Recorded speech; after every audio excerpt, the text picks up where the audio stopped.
Hello जय हिंद प्यारे साथियों। देखिए आज हम लोग क्लास 12th बायोलॉजी का 50 इंपॉर्टेंट क्वेश्चन देखने वाले हैं। तो आज के क्लास में दिए जाने वाला हर एक क्वेश्चन आपके पहले से प्रीवियस ईयर में पूछे हुए क्वेश्चन है। तो चलिए प्यारे बच्चों फटाफट शुरुआत करते हैं। जितना भी क्वेश्चन करवाऊंगा आप लोग अच्छे तरीके से याद कर लेंगे।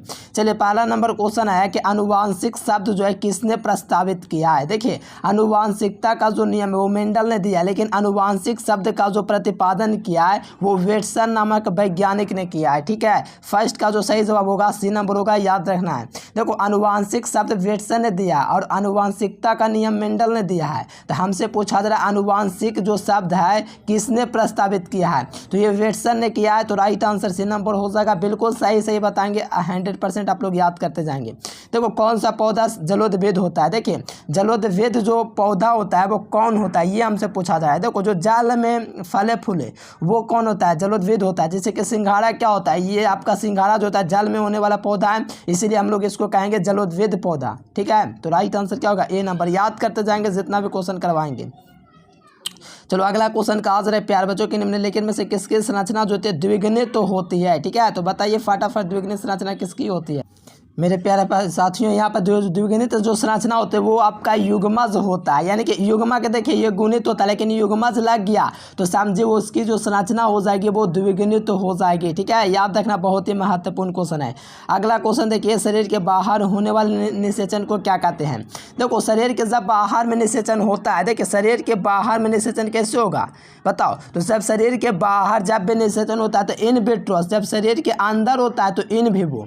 ठीक है, शरीर के बाहर होने वाले निषेचन को क्या कहते हैं, इन विट्रो कहते हैं। इसीलिए जो सही जवाब होगा वो ऑप्शन नंबर ए होगा। और शरीर के जो बाहर में जो निषेचन होता है उसको हम लोग बोलते हैं क्या, इन विट्रो, और अंदर में होता है तो इन विवो। ठीक है, राइट आंसर क्या होगा, ए नंबर, क्योंकि शरीर के बाहर होने वाले जो आपके जो निषेचन होते हैं प्यारेलाल, इनको इन विट्रो कहते हैं। ठीक है, राइट आंसर ए नंबर। अगला क्वेश्चन देखिए 5 नंबर क्वेश्चन, देखिए विश्व पर्यावरण दिवस किस तिथि को मनाया जाता है।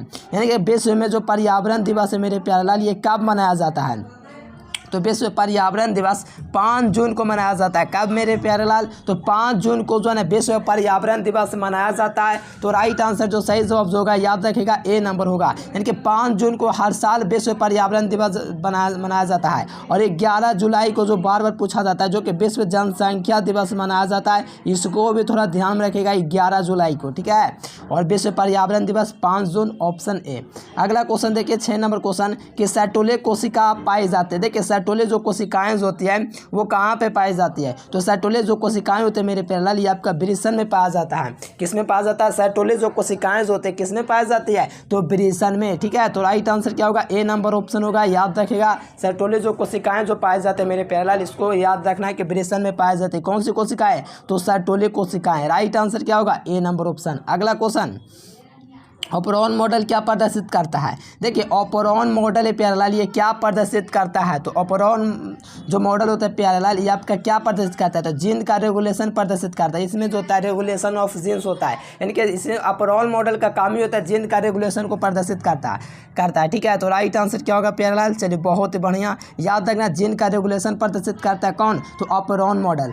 अगला क्वेश्चन देखिए, अगला क्वेश्चन 8 नंबर क्वेश्चन का आंसर है कि निम्नलिखित में से कौन उभयलिंग नहीं है। देखो कौन है प्यार बच्चों, वो आपका उभयलिंग नहीं है। देखिए उभयलिंग नहीं है, यानी कि द्विलिंगी जो है इनमें से कौन नहीं है।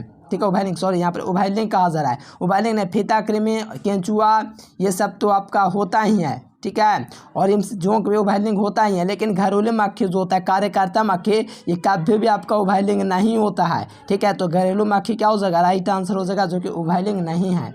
अगला क्वेश्चन देखिए प्यारेलाल यहाँ पे कहा जा रहा है कि निम्नलिखित में से कौन सा जो होता है नाइट्रोजिनस बेस डीएनए में नहीं होता है। देखो डीएनए की बात कहा जा रहा है, एक आरएनए होता है। तो डीएनए में जो होता है मेरे प्यारे बच्चों ध्यान से देखिएगा, डीएनए में जो होता है यूरासिल नहीं होता है। ये यूरासिल जो होता है ना किस में होता है, तो ये आपका आरएनए में यूरासिल होता है। ध्यान दीजिएगा यहाँ पर मैं क्या बोल रहा हूँ, आरएनए में जो होता है यूरासिल पाया जाता है और डीएनए में थायमिन पाया जाता है। तो देखो यूरासिल खाली ऑप्शन में नहीं होना चाहिए क्योंकि डीएनए में नहीं पाया जाता है। डीएनए में जो है डीएनए में यूरासिल को छोड़ करके बाकी सब कुछ पाया जाएगा। तो थायमिन भी पाया जाएगा, ग्वाइन भी पाया जाएगा, साइटोसिन भी पाया जाएगा, लेकिन यूरासिल जो है नहीं पाया जाएगा। क्यों, क्योंकि यूरासिल जो होता है केवल आरएनए में पाया जाता है। ठीक है, ध्यान रखना यूरासिल किस में पाया जाता है, आरएनए में। ठीक है, चलो अच्छा तरीके से याद करना जितना भी क्वेश्चन करवा रहा हूँ। अगला क्वेश्चन देखिए, नेक्स्ट क्वेश्चन प्यारेलाल क्या कहा जा रहा है कि रेड डाटा बुक के अंतर्गत निम्नलिखित में से कौन सम्मिलित है। देखिए रेड डाटा बुक जो होता है इसमें क्या होता है, आपत्तिग्रस्त जो प्राणियों की जो सूची होती है यही लोग सम्मिलित होता है रेड डाटा बुक में। यानी कि आपत्तिग्रस्त जो प्राणियों की जो सूची होती है इसमें रेड डाटा बुक आता है। ठीक है, रेड डाटा बुक किसमें सम्मिलित है, तो आपत्तिग्रस्त प्राणियों की सूची, यानी कि क्या ये तो पूरा का ये तो ठीक है। ऐसे तो देखिए विलुप्त तो हो रहे पौधों की सूची भी आ सकता है रेड डाटा बुक में। ठीक है, दुर्लभ पौधे भी की सूची आ सकती है, आपत्तिग्रस्त भी आ सकते हैं, यानी कि ऑल ऑफ एबव यानी कि दिस भी हो सकता है। ठीक है, तो यहाँ पर रेड डाटा बुक में कहिए तो सारे ऑप्शन भी कहना गलत नहीं होगा, क्योंकि हम तो जान ही रहे हैं कि रेड डाटा बुक में आपत्तिग्रस्त प्राणियाँ जो खत्म हो रहे हैं उनकी भी सूची है। तो कहिए ऑल ऑफ दिस भी कहेंगे तो कोई गलत नहीं है, क्योंकि रेड डाटा बुक में ये सभी को भी सम्मिलित कर सकते हैं। देखो पुष्पासन किसका कहा जाता है, देखो सेब का हम लोग क्या कहते हैं, पुष्पासन कहते हैं। क्या प्यारे बच्चों, सेब जो होता है इसका कौन सा भाग कहते हैं, तो पुष्प का जो भाग होता है वो वाला भाग कहते हैं, जो पुष्प नहीं होता है उसका भाग कहते हैं किसका, सेब का। अगला क्वेश्चन देखिए प्यारेलाल कहा जा रहा है कि डीएनए में निम्नलिखित में से कौन आनुवांशिक पदार्थ होता है। देखिए डीएनए निम्नलिखित में से किसका आनुवांशिक पदार्थ होता है, डीएनए जो होता है निम्नलिखित में से किसका आनुवांशिक पदार्थ है। ये 12 नंबर क्वेश्चन का आप लोग को कमेंट बॉक्स में बताना है प्यारेलाल कि यहाँ पर डीएनए जो होता है किसका आनुवांशिक पदार्थ है। ये क्वेश्चन आपके लिए रहा है। ठीक है, चलो जनसंख्या अधिक होने से क्या होता है, तो पता है आपको जनसंख्या जैसे जैसे देखोगे तो आय में कमी होगा, जमीन में कमी होगी, खनिजों में कमी होगी, यानी ऑल ऑफ दिस हो जाएगा। देखिए जनसंख्या बहुत ज़्यादा अधिक हो जाएगा, ऐसा भी एक समय आएगा कि रहने के लिए, फसल उगाने के लिए वो क्या बोलते हैं कि जगह ज़मीन नहीं बचेगा, तो फिर क्या होगा, जनसंख्या विस्फोट होगा। ठीक है, लोग भोग के लिए तरस पड़ेंगे, उस समय ऐसा भी समय आएगा क्योंकि जनसंख्या लगभग बहुत तेज़ी से भारत में बढ़ रहा है, इसको नियंत्रण करना अति आवश्यक है। ठीक है, तो जनसंख्या अधिक होने से क्या होगा, इनमें से सभी की कमी हो जाएगी, आय की कमी हो जाएगी, ज़मीन की कमी हो जाएगी, खनिज की कमी हो जाएगी, सभी ये सब की कमी हो जाएगी, तो हम लोग खाएंगे क्या। तो हो सकता है कि 3000 या 4000 तक पूरा क्या हो जाएगा, 3000 4000 मान लीजिए 24 में क्या हो जाएगा, बहुत ज़्यादा जनसंख्या अधिक हो जाएगा, भारत में ही लगभग 500 करोड़ हो जाएगा। तो उस समय क्या होगा, बहुत मुश्किल हो जाएगा खाना पीना के लिए। ठीक है, अकाल आ जाएगा, ऐसा भी समय आएगा। Right answer D number. 1000 वर्ष बाद। ठीक है, अभी टेंशन नहीं लेना, हम लोग पूरा बढ़िया से जी लेंगे। चलिए एक्रोसाम निम्नलिखित में से किसका संभाग होता है। देखिए एक्रोसाम जो होता है निम्नलिखित में से किसका संभाग होता है, तो मानव शुक्राणु का संभाग होता है। ठीक है, तो एक्रोसाम जो होता है किसका संभाग होता है, तो आपको ध्यान में रखना है प्यारेलाल, ये मानव शुक्राणु के सिर का भाग होता है एक्रोसाम। ठीक है, चलो अगला क्वेश्चन, इनमें से कौन जीवाणु जनित रोग है। देखिए जीवाणु जनित जो रोग होता है वो कौन होता है, तो जीवाणु जनित जो रोग होता है कुष्ठ रोग होता है, क्षय रोग होता है, हैजा होता है, इनकी ऑल ऑफ दिस हो जाएगा। यानी जीवाणु जनित जो रोग है इनमें से सभी होगा। ठीक है, जो जीवाणु के जरिए फैलता है। देखो मनुष्य में गुणसूत्रों की संख्या होती है, देखो मनुष्य जो होता है इसमें गुणसूत्रों की संख्या कैसी होती है, तो 44 + x22 होता है, इसमें जो होता है मनुष्य में क्या होती है, तो इसमें मनुष्य में पुरुष में गुणसूत्रों की संख्या 44 + xy होता है। अगर लड़के पूछेगा स्त्री पूछेगा तो 44 प्लस क्या डबल x होगा। ठीक है, इस प्रकार से ये क्या हो जाएगा लड़कियों के, लेकिन यहाँ पर पुरुषों के लिए XY होगा। अगला क्वेश्चन देखिए, एसिटाबुलेरिया निम्नलिखित में से क्या होता है। एसिटाबुलेरिया जो होता है एकल कोशिका प्रोटीन होता है। ठीक है, एकल कोशिका क्या होता है, प्रोटीन होता है, कौन है, तो एसिटाबुलेरिया। ठीक है, चलो अगला क्वेश्चन, चलो यहाँ पर देखो प्यारेलाल, यहाँ पर 18 नंबर क्वेश्चन कि अनुन्मल्य परागकण निम्नलिखित में से किस पौधों में निश्चित रूप से होता है, तो किन पौधों में निश्चित रूप से होता है, तो सब स्वपरागण के द्वारा ही होता है। यानी कि अनुन्मल्य परागकण पौधों में जो होता है निश्चित रूप से होता है, तो स्वपरागण। ठीक है, और पर परागण दोनों। बताओ क्या होना चाहिए इसका राइट आंसर, बताओ स्वपरागण और पर परागण दोनों ऐसे होना चाहिए आप लोग, नहीं दोनों तो मुश्किल है, लेकिन स्वपरागण जो होता है अनुन्मल्य जो परागकण होता है इसमें निश्चित रूप से स्वपरागण होगा, जो सिर्फ जो होता है ना इसमें होता है, लेकिन दोनों हो नहीं सकता, आपको ध्यान रखना स्वपरागण। ठीक है, क्या रखना है, स्वपरागण याद, ऑप्शन नंबर ए। अगला क्वेश्चन देखिए, यहाँ पर कहा जा रहा है कि पारिस्थितिक तंत्र आहार श्रृंखला में ऊर्जा का प्रवाह होता है। मैट्रिक क्लास में भी आप लोग पढ़ते हैं, इसकी जो ऊर्जा प्रवाह होती है वो एक दिशीय होती है। कैसी होती है, एक दिशीय, तो सही जवाब ए नंबर। अगला क्वेश्चन, और ऑल सब्जेक्ट का जो विद्यार्थी नोट्स लेना चाहते हैं इस नंबर पर कॉन्टेक्ट कर लीजिएगा। अगला क्वेश्चन है, सार्वभौमिक रक्तदाता कौन है, हर जगह रक्त कौन प्रदान कर सकता है, तो यहाँ पर ओ ब्लड के जितने भी लोग हैं, ठीक है, हर जगह रक्त दे सकते हैं, ए को भी, बी को भी, ए बी को भी, लेकिन और ये सबका कंडीशन होता है, बे को दे सकता है, ये ऐसे बांटा रहता है। लेकिन रक्त समूह ओ जो है सभी को दे सकता है खून। देखो यहाँ पर एक संकर क्रॉस का जो फिनोटाइपिक जो अनुपात होगा वो फिनोटाइपिक अनुपात कितना का होगा, तो एक संकर क्रॉस के लिए 3:1 होता है, द्वितीय संकर के लिए मैंने बताया है। तो आगे आपका क्वेश्चन आएगा तो बताइएगा। अगला क्वेश्चन, गेंडा जो गेंडा अभ्यारण्य है किस राज्य में प्रचलित है, तो गेंडा अभ्यारण्य जो है ये असम में है, ठीक है, नाम से ही आप लोग जानते हो गेंडा अभ्यारण्य जो है कहाँ है, असम में प्रचलित है मेरे प्यारे लाल, यहीं पर ये दोस्तों अवस्थित है गेंडा अभ्यारण्य, ठीक है। अगला क्वेश्चन देखिए 23 नंबर क्वेश्चन, डीएनए से आरएनए बनने की प्रक्रिया को क्या कहेंगे। देखिए डीएनए से प्यारे बच्चों mRNA मैसेंजर आरएनए में अगर परिवर्तित हो रहा है तो इस क्रिया को हम लोग क्या कहेंगे, तो इस प्रक्रिया को हम लोग कहते हैं ट्रांसक्रिप्शन। क्या कहते हैं, ट्रांसक्रिप्शन। ट्रांसलेशन है, ट्रांसक्रिप्शन जो होता है डीएनए से mRNA मैसेंजर आरएनए में बदलने की क्रिया ट्रांसक्रिप्शन कहलाती है। अगला क्वेश्चन देखो, WHO के द्वारा ध्वनि प्रदूषण का मानक सही है।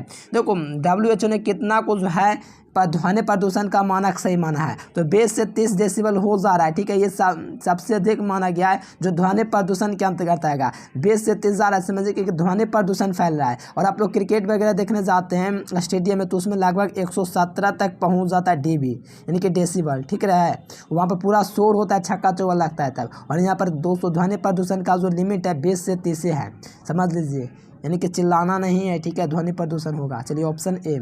अगला क्वेश्चन, मलेरिया रोग पैदा होता है। देखिए मलेरिया जो रोग होता है किससे पैदा होता है, अभी बहुत फैल रहा है, ठीक है, बढ़िया से आप लोग मच्छरदानी में सुतिए, ठीक है, मादा एनोफिलीज। देखिए कुछ शहरों में जो होता है मच्छर नहीं होता, लेकिन कुछ शहरों या गाँव में बहुत सारा मच्छर होता है। अगर आपके यहाँ बहुत मच्छर आता है, ठीक है, तो मच्छरदानी एक होता है, ठीक है, उसमें सोइए, ठीक है, नहीं तो मलेरिया रोग हो जाएगा तो इसका कोई सटीक बड़ा इलाज भी नहीं होता है, ठीक है। तो याद रखें मादा एनोफिलीज होता है, इसी के कारण होता है मलेरिया रोग।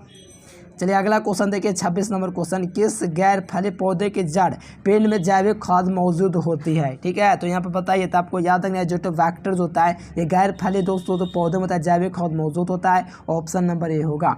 अगला क्वेश्चन मेरे प्यारे लाल 27 नंबर क्वेश्चन, दूध से दही बनने में किस जीवाणु का उपयोग करते हैं। दूध से दही बनने में दोस्तों किस जीवाणु का यूज़ करते हैं, तो आपको पता है दूध में लैक्टिक अम्ल पाया जाता है, तो इसके जीवाणु का जो उपयोग किया था बनाने में लैक्टोबैसिलस जीवाणु ही होता है। अगला क्वेश्चन देखिए 28 नंबर क्वेश्चन, अर्जित गुणों के वंशागति का सिद्धांत किनके द्वारा दिया गया है। अर्जित गुणों के वंशागति का जो सिद्धांत है लैमार्क वैज्ञानिक के द्वारा दिया गया है, तो सही जवाब बी नंबर होगा। ध्यान रखिएगा सूक्ष्म प्रजनन में क्या संभव है। देखिए सूक्ष्म जो प्रजनन होता है इसमें क्या क्या संभव है, तो सूक्ष्म प्रजनन में अलैंगिक जनन संभव है, बहुत बार परीक्षा में आया है। अगला क्वेश्चन देखिए, निम्नलिखित में से कौन पादप का अगुणित होता है। देखिए पादप का जो अगुणित होता है वो कौन होता है, तो यहाँ पर शैवाल भी होता है, कवक भी होगा, रसदानी भी होगा, यानी कि इनमें से सभी जो है यहाँ पर आपका क्या है पादप का अगुणित होता है, मतलब हैप्लॉइड होता है।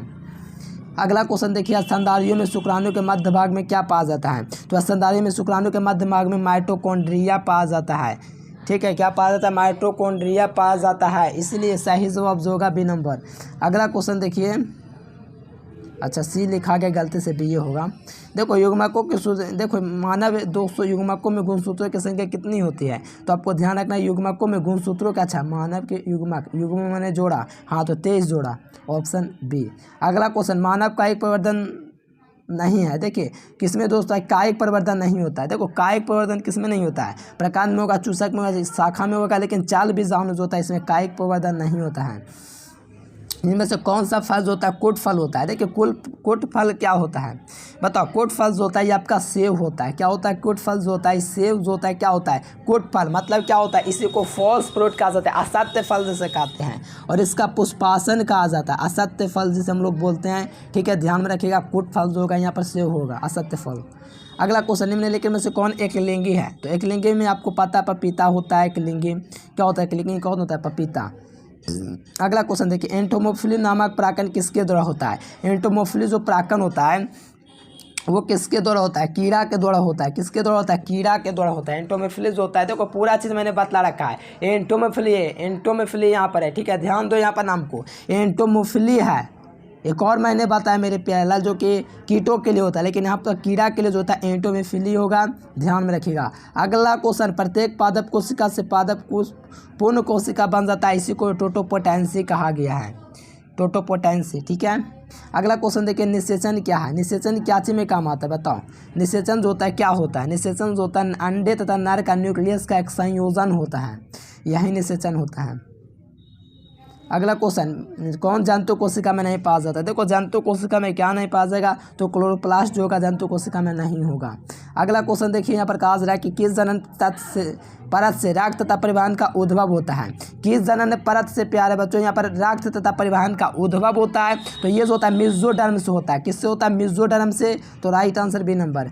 अगला क्वेश्चन देखिए, द्विगुणित संरचना किसकी होती है? तो युग्मज की जो संरचना होती है वो द्विगुणित होती है, ठीक है। युग्मक एक गुणित होता है, लेकिन युग्मज लग गया, युग्मनज लग गया ना, तो द्विगुणित, डिप्लॉयड। चलिए अगला क्वेश्चन 42 नंबर के, मादा में मुख्य गर्भनिरोधक किसे रोकती है? कि तो किसे रोकती है? तो अंडोत्स्राव को रोकती है। तो राइट आंसर ए नंबर होगा। मादा में मुख्य जो गर्भ निरोधक जो होते हैं किसको रोकेगा? तो अंडोत्स्राव जो होगा उसको रोक देगा होने से, नहीं उत्सर्जन होगा। मेंडल ने कितने लक्षणों का अध्ययन किया था? तो 7 लक्षणों का अध्ययन किया था।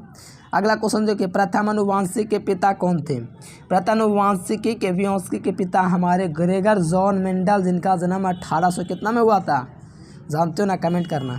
टर्नर सिंड्रोम की संख्या कितनी होती है? टर्नर में क्या होता है? टर्न करता है, तो इसमें जो होता है मोनोसोमी, इसी को कहा जाता है, जिसमें 2n-1 का फॉर्मूला लगता है। तो 2n-1 यहाँ पर 23 रखेगा प्यारेलाल, ठीक है। तो इनमें से 1 घटेगा तो 46 में से 1 जाएगा, तो आपका 45 बच जाएगा। और ये 45 जो है यहीं आपका क्या है? टर्नर सिंड्रोम है। Right answer A number. अगला क्वेश्चन देखिए प्यारेलाल, यहाँ पर 46 नंबर क्वेश्चन, मेंडल ने द्वितीय नियम दिया। देखिए मेंडल का द्वितीय नियम है, तो मेंडल के द्वितीय नियम जो है मेरे प्यारे बच्चों, ये आपका स्वतंत्र अपवहन का नियम है, ठीक है। क्या है? स्वतंत्र अपवहन का जो नियम है मेंडल के, क्या है? द्वितीय नियम है। क्या है? द्वितीय नियम क्या है? स्वतंत्र अपवहन का नियम, ठीक है। ध्यान रखना, स्वतंत्र अपवहन का नियम, जिसे युग्मकों की शुद्धता का भी नियम कहा गया है। अगला क्वेश्चन, कानों पर बहुलता का जिन पाया जाता है? तो कानों पर जो बहुलता का जो जिन है तो बाह्य क्रोमोसोम से पाया जाता है। अगला क्वेश्चन देखो 48 नंबर, अर्जित गुणों के वंशागति का जो सिद्धांत है किसके द्वारा दिया गया है? तो लैमार्क के द्वारा दिया गया है। अगला क्वेश्चन देखिए 49 नंबर क्वेश्चन, कि बाहरी डीएनए को मेजबान कोशिका में लाने हैं तो किसका उपयोग कर देते हैं हम लोग? तो हम लोग जिनगन का यूज़ करते हैं, ऑप्शन ए। चलिए 15 नंबर क्वेश्चन है कि ओकाजाकी जो होता है किसके लिए उत्तरदायी होता है? तो ओकाजाकी जो है मेरे प्यारेलाल वो आपका कैंसर के रोगों के लिए उत्तरदायी होता है, ठीक है। अगला क्वेश्चन देखिए, जलोद्भिद कौन होता है? देखिए जलोद्भिद आपको पता है सिंघाड़ा होता है, ठीक है प्यारे बच्चों। और नोट्स आप लोग ऑल सब्जेक्ट का ले लीजिए, इस नंबर पर कांटेक्ट करके, इस नंबर पर कांटेक्ट कीजिए, ऑल सब्जेक्ट का नोट्स ले लीजिए प्यारे बच्चों, ऑब्जेक्टिव सब्जेक्टिव सारा चीज़ मिलेगा। चलिए प्यारे बच्चों आज के लिए फिलहाल इतना ही। Thanks for watching this video. जय हिंद, वंदे मातरम।